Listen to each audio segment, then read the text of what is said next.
everybody, welcome back. If this is your first time here, hi, I'm Tiffany. Welcome to my channel. Before I actually get started today, I'm looking out the window and excuse me, I actually live in California for those who don't know, and we've been dealing with this wildfires. We have fire season every year, so that's nothing new, but the air has been deemed hazardous, which is kind of something relatively new, and it's been hazardous for days. So, you know, anybody who lives in California near or has been impacted by the fire, you know, my prayers go out to you guys. If you're like me, where you're not in the city of the fire, but your air quality is poor and unsafe, you guys keep safe. I heard that the fire department is giving out free masks for families, so go to the local fire department and get you a mask. Let's get into the video. So today's video, I'm going to share some advice for anyone who's thinking about fostering and or adopting as a single parent. First and foremost, I would say that my greatest piece of advice would be that make sure you are 100% sure that you are ready to be a parent. If you are not sure, you may have your reservations, then hold off. There's no rush, because this is the greatest responsibility ever, and you know, you don't want to experience regret by adopting or even fostering if you're not truly ready. So please do not foster, do not adopt if you are not ready to be a parent. Also, please, before you become a parent, make sure you are mentally and emotionally healthy, because if you can't take care of you, you're not going to be able to take care of a child appropriately. Also, as you are starting on your journey to foster and or adopt, really be honest with yourself and be upfront about what you can and cannot handle in a child. So with my first foster adopt experience, I stated that I wanted 1 or 2 children, and I was very specific on the behaviors that I did or did not want, so that I would not overwhelm myself and then get in over my head.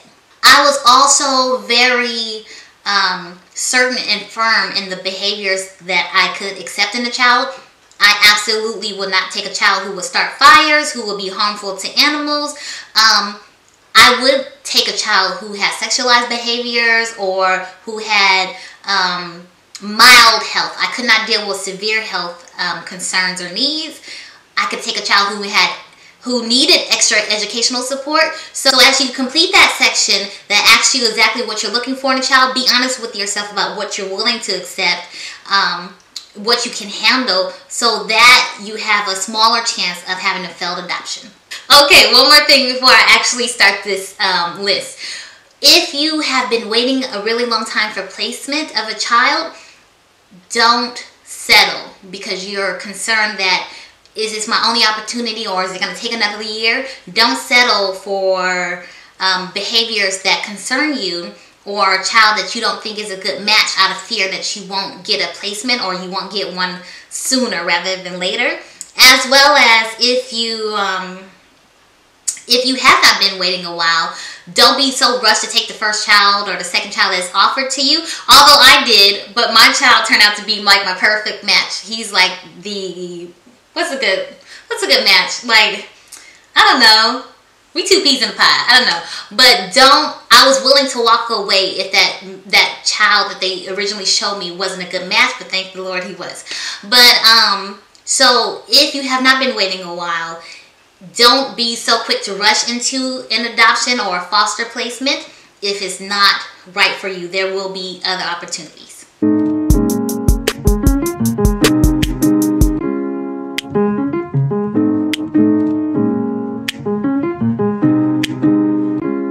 Okay, so let's get on with my advice list. This is in no particular order at all. I will say if you're going to adopt or foster as a single parent or as a parent in general, make sure you remember to love on and to praise your child. Whether you spend 5 minutes a day with some one-on-one time with your child, reading a book, playing with a toy, just as, hey, how is your day going, you know, small talk. Make sure you spend that one-on-one time to invest, bond, and love on your child and praise them for the good things. I would also advise you to create a routine.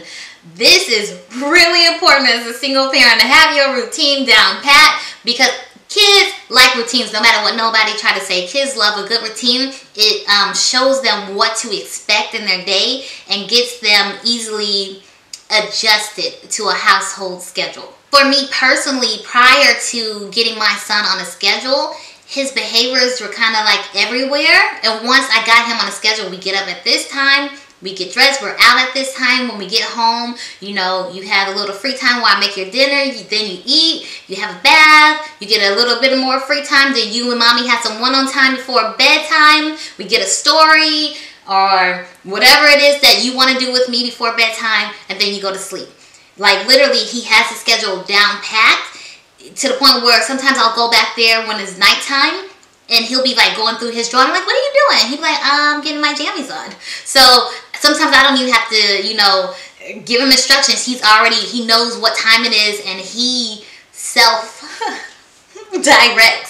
a lot. But once I got my son on the schedule, it became easier to get him up in the morning. It became extremely easy to put him down at night because he was so conditioned to go to sleep at a certain time that, you know, it was just like, oh, I'm not sleepy. So what I noticed is that when I first brought him home, we were not on a schedule. He was emotionally everywhere, crying, whining, laughing, playing, frustrated. But when I got him on that schedule within the first few days, he emotionally stabilized and became an overall happier child. And still to this day, what I notice is that on days, like on the weekends, if we're out late or if we're doing things or we have company, if he's up past his scheduled bedtime or we're off schedule, he doesn't get his nap, he starts having those emotional shifts. He becomes a little less of a good listener. So routine, routine, routine. Me time, you time, us time, whatever it is, do it. Don't make your life totally about your child. You need some self-care. Get away. It's really important, especially as a single parent, that you get enough you time, that you get enough time to eat, sleep, and be alone. Sometimes you just want to be alone, and that's okay. So don't fret. You're not the only parent that just wants to kind of push your kid to the side and be like, leave me alone for a little bit. So make sure you find time to just do you, be you. You should not lose who you are or stop doing the things that make you happy once you become a parent. How can you have you time if you're a single parent? I personally will have days where I'll get off work a little early and maybe I'll go to a movie by myself. Or I'll come home by myself and not do anything. Me time. Me. Or there was a time he was going to bed at 8 p.m. Now he goes to bed at 9 p.m. because he's starting to become a big boy. But he used to go to bed at 8 p.m. and I'm like, yes, after 8 p.m. that's mommy time. So now it's like, okay, after 9 p.m. I'm kind of tired too, so I don't get too much mommy time. What I do in exchange is I'll get one of my support people. Hey, you want to borrow your nephew for a few hours? You want to play date? Yeah, and then I'll go out and do me for a little bit. I will also advise you, if you have like a toddler age or older, to give your child age-appropriate responsibilities. Let your child clean up their own room, clean up their own messes.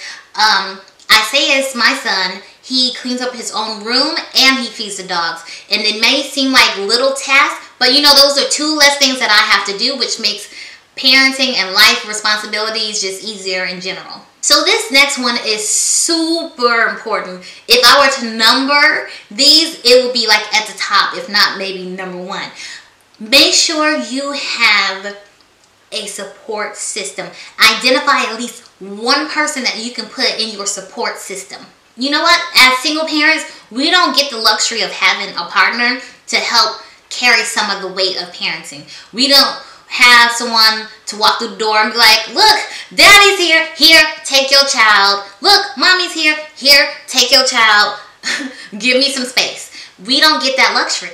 And it is a given that as a parent, we will have difficult moments, we will have difficult days, and we need support. So if you are able to identify at least one person, that could be a family member, a close friend, someone from church, someone, maybe a companion from school, but make sure you trust this person with your child. Make sure they're safe. People who I would deem unsafe and inappropriate are people who are child predators, child abusers, people with untreated substance abuse issues. You get it. Why do you need a support system? Because there will absolutely come a time where you need a break. Sometimes you will have an emergency. Sometimes your child will have an emergency, and maybe you can't get there and you need someone to pick up your child from school. So having a support person to do that, to put on the emergency card in addition to you, will come in handy. And support people in general, especially if you can make this support person a parent, will be very resourceful in their advice to you, because you can go to these people and vent. Look, is this normal? He did this. Is this supposed to happen? Is this supposed to be like this? Like, what do you think? You can bounce ideas off your support person, especially if they're a parent, which will usually bring you down, calm you down, especially as a first-time single parent. You will have a lot of just so many scenarios that will happen with sickness, illnesses, injuries, bodily function, things that will happen that you'll be like, I don't know how to deal with this. Hey, is this right? So get you a support person, at least one. For those who are wondering, I have an awesome support system. I could cry with these amazing people. They are four of the most amazing women on the planet. I have zero family support, none. It's just my son and I out here in California, and even if we were placed somewhere else, we still don't have family. So I met these women in college and when I moved here, as well as there's one Auntie Supreme that I met at church. So I know I can rely on them come hell or high water, come, push or shove, day or night. One of them will answer the phone. One of them will be there, if not all of them, to support me for whatever I need, for whatever my son needs. So I know we'll never go hungry and we'll never be homeless. He will never be without someone to care for him in my absence, should I, end up incapacitated for a little bit. These people are phenomenal women. I love you guys. If you are watching this, I don't think they do. So I have an awesome team behind me. With that said, my support system are also mothers themselves, and they also work full-time themselves, and like 3 out of 4 of them are single mothers. So I know that their support is limited.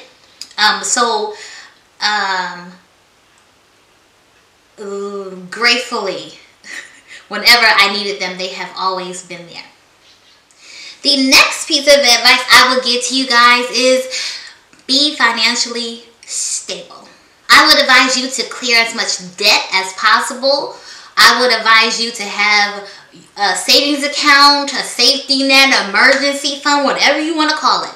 Because as you guys know, everybody says kids are expensive. And so I'm going to join the club. And I'm not saying kids are expensive because I think it's cute. Ain't nothing cute about spending all your money each month. Okay? Kids are expensive. I would advise you, before you become a parent, go ahead and sit down and map out the financial cost of what it's going to take care of your child or children if you're going to adopt or foster more than one, to see how your finances align. Because food, clothes, daycare, extracurricular activities, accessories, if you got females, like little trinkets, and my son has accessories. He wants chains and necklaces and cologne.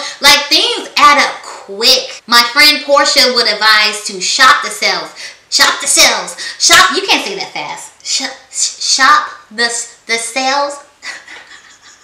Shop the shelves. Shoot, try to say that. You can't say it. Shop the shelves. You do shop the sales. Portia would say that. So I would recommend it too. Shop the sales, because especially when it comes to clothes, I messed up this summer. So in anticipation of the summer, I bought my son 4T summer clothes. I purchased these summer clothes in the spring. In the spring, my son wore 3T. So naturally, come a season later, you're going to be 4T. However, my son was participating in swimming. So he hit a growth spurt. So he shot up, but he also slendered out, and he ended up back in 2T.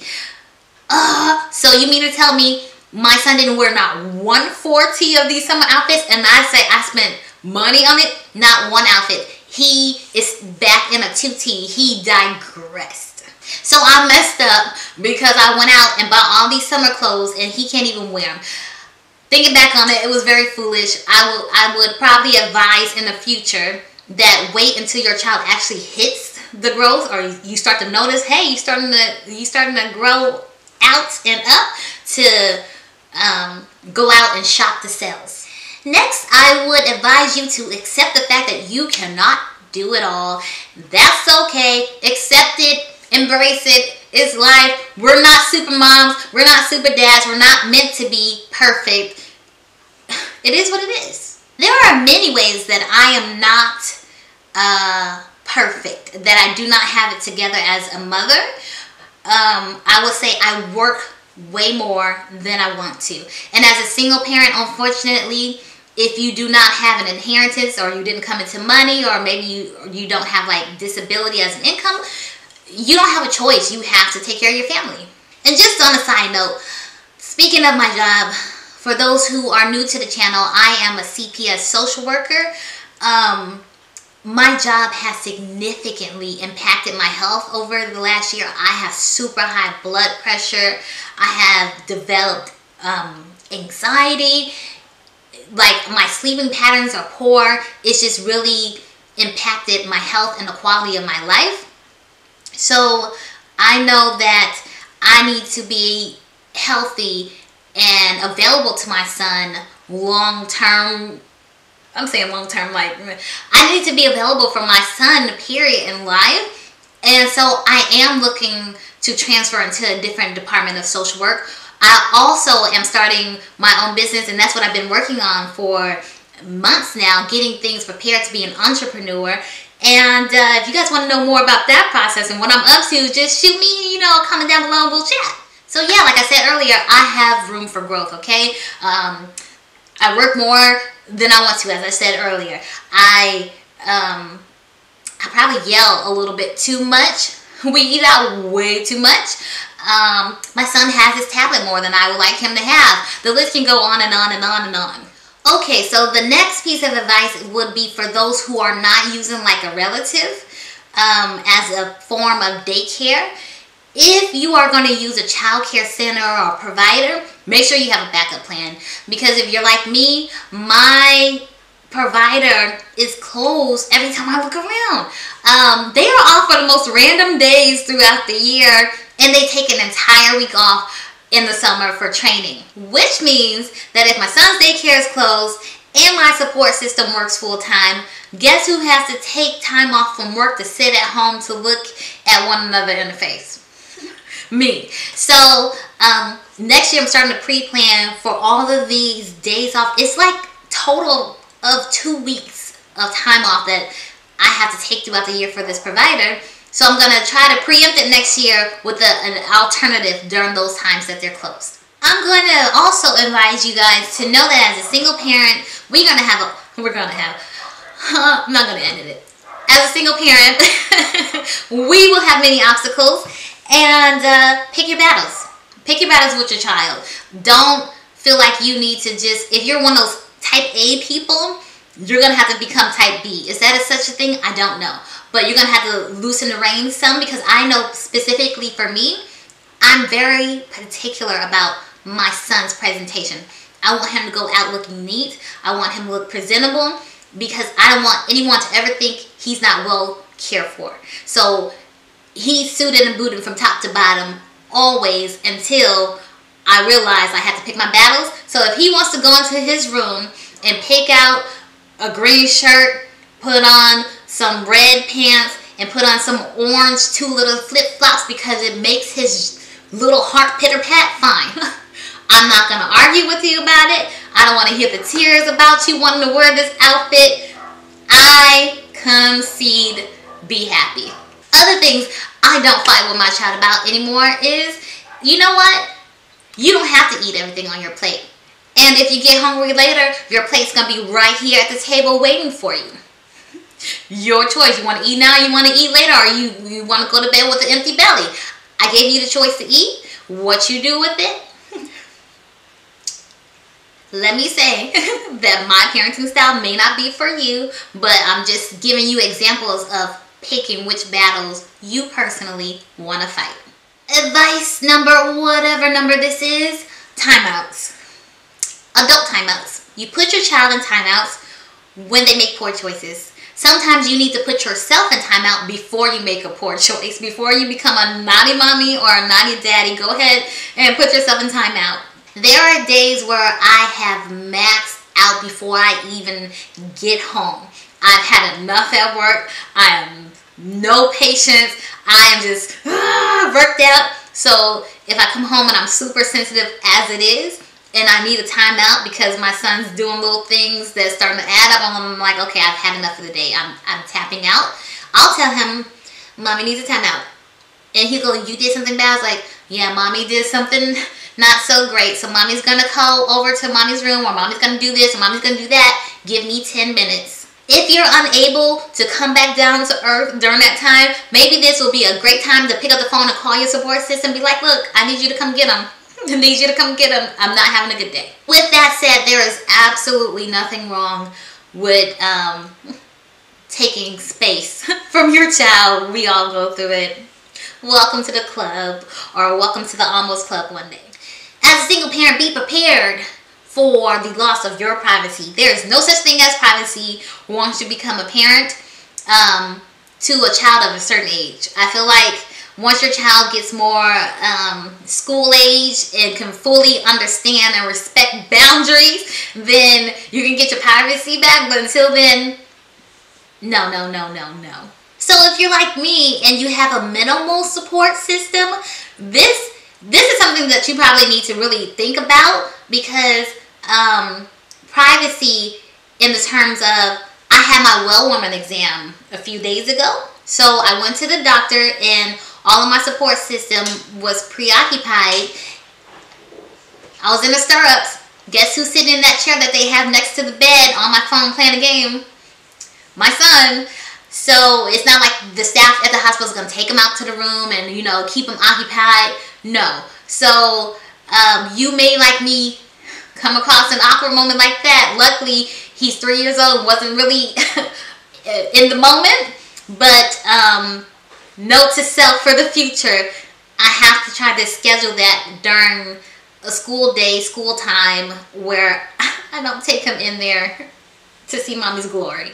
So this next one is something that I also struggle with, which is having guilt at being a single parent. So maybe you will also need to prepare for possible guilt.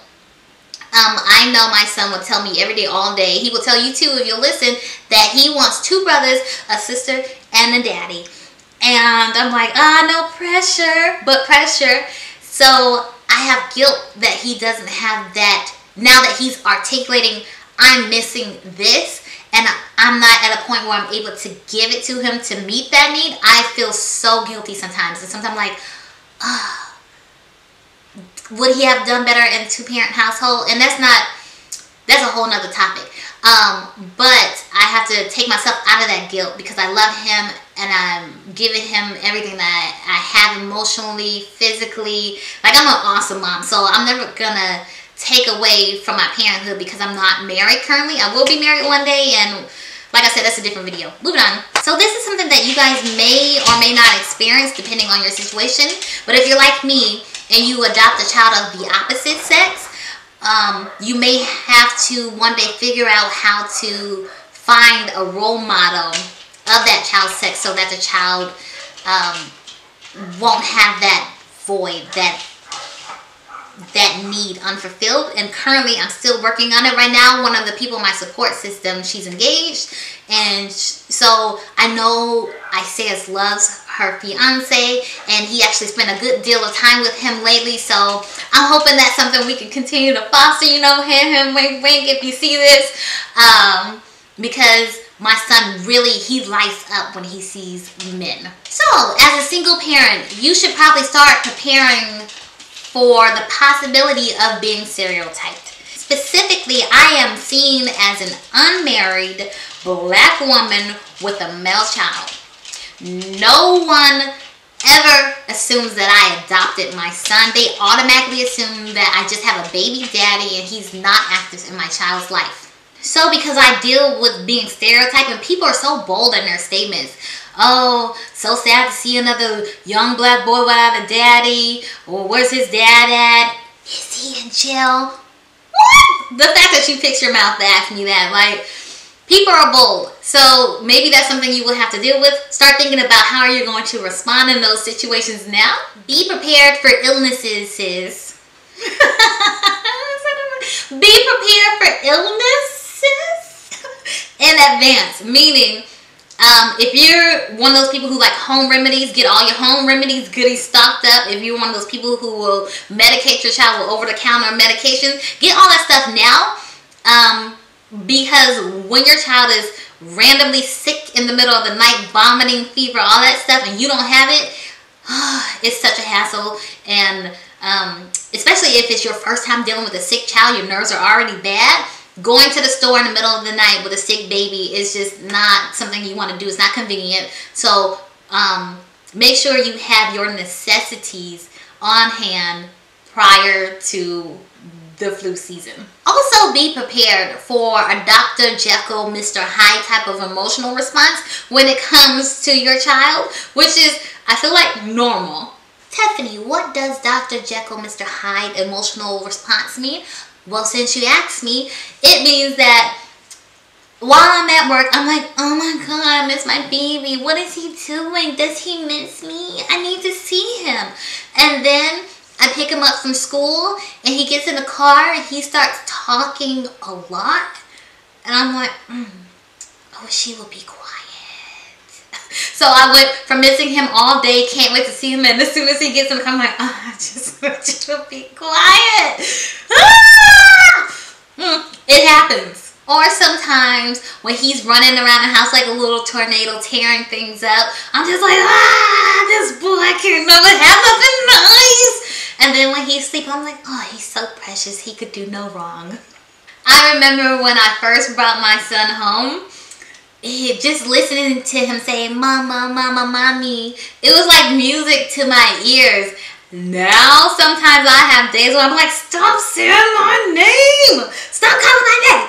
And he's such a smart butt that he will like, I didn't say Tiffany. I didn't say your name. I said mommy. And my friends be like, he gets that from you. He gets that smart response from you. And I'm like, okay, well, you can't be mad when he comes up with a witty response like that. But I find myself getting what I call the Tyrese syndrome. What else do you want from me? What more do you want from me? This is all I got. Take my baby. What more do you want from me?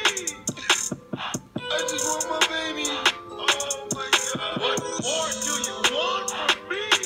I Dr. Jekyll, Mr. Hyde it sometimes, and you will too. Welcome to parenthood. I think this video is getting long, so I might have to make a part 2. Let me just wrap this up then, because I'm thinking about other stuff, like things I could advise on, like always keep a spare set of clothes in your trunk, whether your child is potty trained or not. It will come in handy, and it's not just because they potty on themselves. Maybe they'll get wet somewhere. You never know. Keep a spare entire outfit, pull-up underwear, socks, all that stuff in your trunk. Those convertible cribs and those grow with you car seats, those all-in-one car seats, amazing. I would recommend getting one. You are not a bad parent if you let your child cry it out. Tears ain't never killed nobody. And you're not a bad parent if you had a totally overwhelming day and you're fed up with your child. Sometimes you just need to sit down and cry. Tears ain't never killed nobody.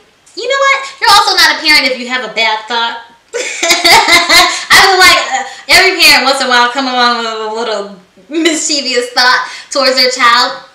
And no, I'm not talking about harming, like killing your child or anything of that nature. But that is a real thing. Different type of a topic. I can't relate to that. However, you're not a bad parent if you have like a bad thought towards your child, like you get on my nerves, or I just want to push you down. Am I the only one who's got these things? No shame, no shame, whatever. I'm human. Disclaimer, do not go around pushing your children down. Be safe, healthy parents. So, in summary to this video, I was asked a question from one of my viewers. Hi. Thanks for the question.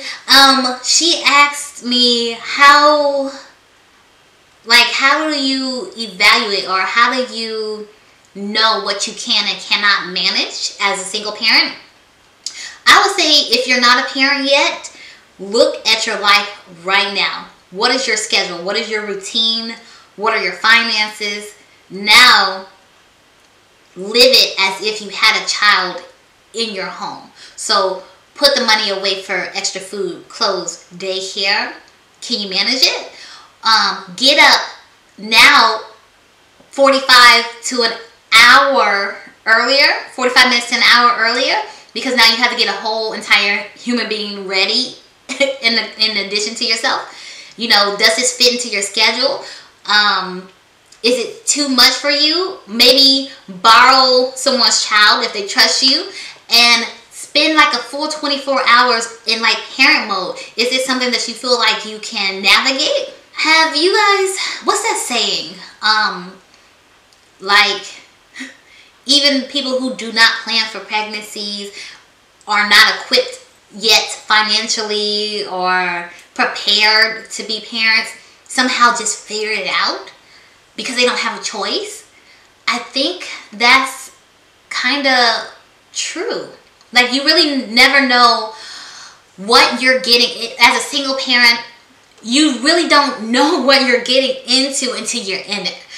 And when you're in it, it's kind of too late. So I feel like I can't really speak on that for someone else, because truly, once you become a parent and you know that you want to parent, you get this parental resiliency about you, and you will make and manage whatever it is that you need to make, manage, do, complete, conquer. Because you don't have a choice, especially as a single parent. I will also advise you to not have fear of being a parent. You know, being a parent is a wonderful, wonderful experience. I love my kitty from the bottom of my heart. And the pros far outweigh the cons. Yes, there are some stories I could tell you, and there are some stories I could tell you. So don't be fearful of starting this process, this journey, because truly, once you're in it and you start bonding with your child and you guys start living that parental child life, it's the best experience of my life, and I hope it's going to be the best experience of yours. I would advise you to remain open to maybe doing like DNA, I can't talk today.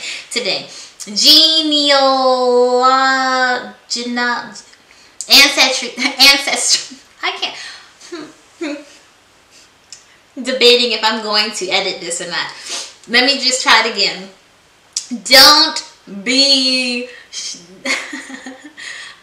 Remain open to...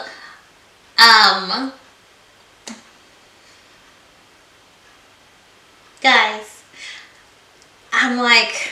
My mind is like running away from me. You know, you open the door, you hear that little door open, and the little man, he's gone. I'm trying to say, be open to possibly seeing the heritage of your child. Speaking of heritage, I got one of these. I don't know if you guys can see that.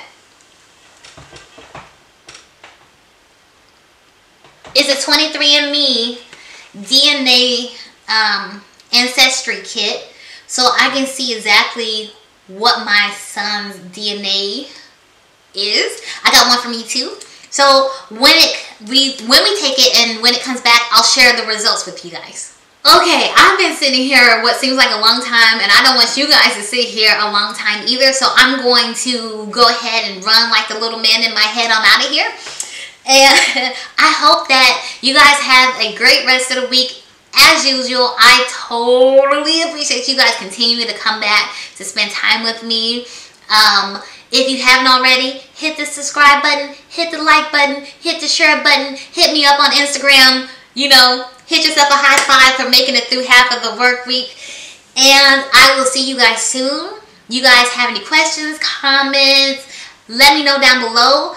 I know I have so many more advice to share. So if you guys want me to do a continuation part 2, let me know as well. Otherwise, I will see you guys in a few days. Woo! Thanksgiving is next week. What are you guys doing? What are your plans? Anyway, take care, and I will see you guys soon. Bye!